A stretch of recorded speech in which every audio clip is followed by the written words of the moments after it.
Hi guys, I hope you liked my last video. If you haven't checked it out already, go check it out. It's how to paint some Christmas baubles. Today I'm going to be showing you how to make this DIY birdhouse. It would be a perfect gift this Christmas.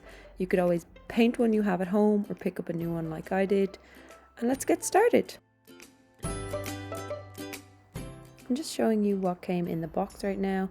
So I painted it while it was in this state, not put together, because it's just easier. So I gave it a quick sand first, and then I'm going to be going in with no primer because I'm using Fusion mineral paint in this, which is self-priming.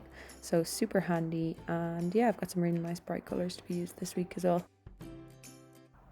First up, I'm going to tape off the bottom because I don't want to paint the base of this bird table because I think it'll just peel away and then the birds will eat a load of paint and then you've got a whole load of deaths on your hands and you just don't want that. So here I'm going in straight with the Fusion mineral paint.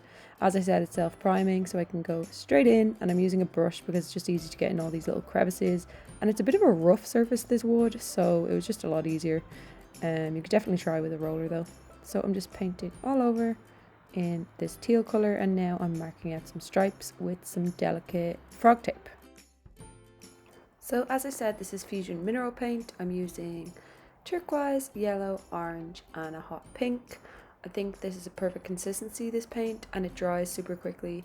So it means I can get a couple layers on and it's pigmented, so I don't need more than that. And it just makes small projects like this really simple, and I would definitely recommend. Here is the end result hanging in my garden. The one behind it is a different one I actually painted during the summer. I think it worked out really nice. I also sealed it just with a spray of varnish. You can get them in like Aldi really cheap. And I just thought it would help so the colours wouldn't fade over time.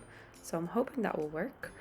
And this is actually for my best friend's dad. She asked me to paint him one for Christmas because she didn't know what to get him. So I hope you like this, and if you try it at home, make sure to tag me.